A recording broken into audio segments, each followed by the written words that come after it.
Hello and welcome to Miniature Adventures. I'm Big Lee, and today I want to talk about wargaming spouses, the key to our hobby success. Now, I've long believed that one of the most important assets to any wargamer is actually their partner. Their cooperation, support, hell, even perseverance is often overlooked and underrated.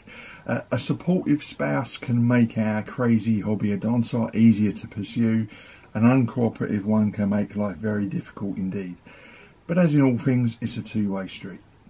My own wife is very supportive of my mad hobby. Financially and practically, she's extremely tolerant, possibly because her father's a pigeon racer. Growing up with 200 pigeons in the garden shed, racing every weekend with very little success, she knows what real obsession looks like. All hobbies are a little bit obsessive, of course, and wargaming is no exception, but I always like to think that my hobby is multidisciplinary.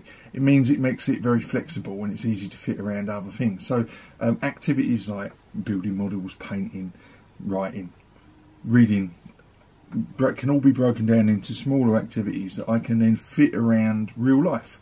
You know, with the exception of away games and shows, everything can sort of work around what needs to be done in the house. You know, if someone needs to go off on an appointment and they need Dad to take them, or you know, a little DIY job or whatever it is, putting something in the washing machine, whatever little jobs are done, I can work around them and it doesn't impact on my hobby, and my hobby doesn't impact on my ability to help my wife, who has a very busy job and needs that help. And it means that my living, breathing family aren't losing out to my little metal men. Now, of course, over the years I have tried to include my wife in my hobby, and she's tolerated my efforts wonderfully, it has to be said. You know, I've taken her to several game shows, some big, some small, and she seems to enjoy watching her crazy husband get excited about his crazy hobby. I'm the butt of my own jokes, and she's quite happy to indulge that. She particularly enjoys rummaging through the bring and buy stall, and she knows exactly what I'm looking for, and on more than one occasion she's found stuff that I've missed. And the same goes for when we're in bookshops and antique stores, at boot sales, that sort of thing. It's always useful to have an extra pair of eyes and elbows when you're at the bring and buy stall, when scanning through the bring and buy and other rummage places, and you're looking for something and you don't know what you're looking for, you're just looking, and she'll know exactly what will float my boat and go, "Oh, have you seen this?" And I'll go over, and you know, and on more than one occasion we found items that way. It works out well for both of us. And of course, the other thing that having a partner brings to the hobby is cold hard cash. You know, it's a fact of life these days that couples need to be working to be able to support each other financially, because you can't afford all things like mortgages and rents these days. And you know, and we're lucky that we are financially comfortable. You know, we're not rich by any means, but we do have disposable income to support our hobbies and our interests. You know, so therefore I have a set aside fixed monthly budget for my hobby, which I often don't spend all of it, but at least I know I've got an amount of money that I can spend however I like, and she never questions my purchases, no matter how bizarre they are, and even I will admit that sometimes they are a little bit bizarre. And likewise, I am very tolerant of her obsessive collection of cookbooks, somewhere in the region of 1,000+ and counting. So we both tolerate each other's bizarre behaviours, and everything works out fine. But more importantly, she's also tolerant of the time commitment of my hobby. You know, I'll admit I spend a significant amount of time each weekend doing things related to my hobby.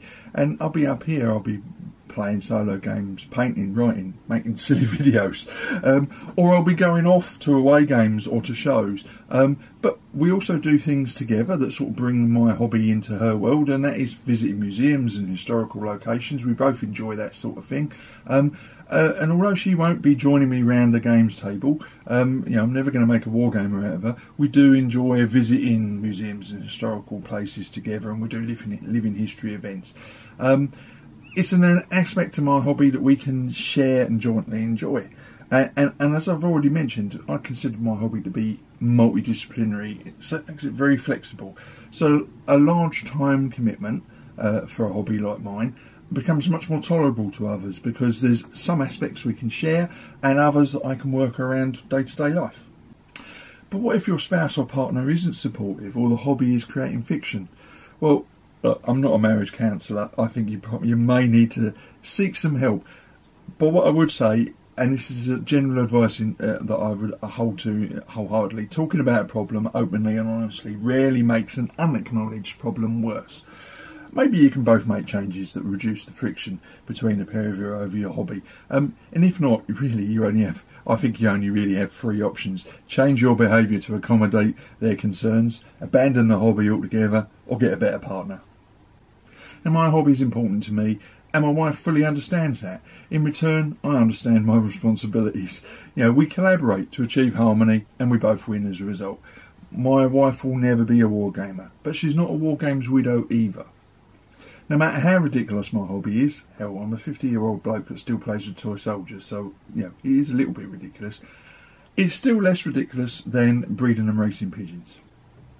So I'd love to hear from you, your examples of how you make your hobby fit around real life, how you keep balance in the household between you and your partner, or indeed stories of hobby friction and how you may or may not have overcome it.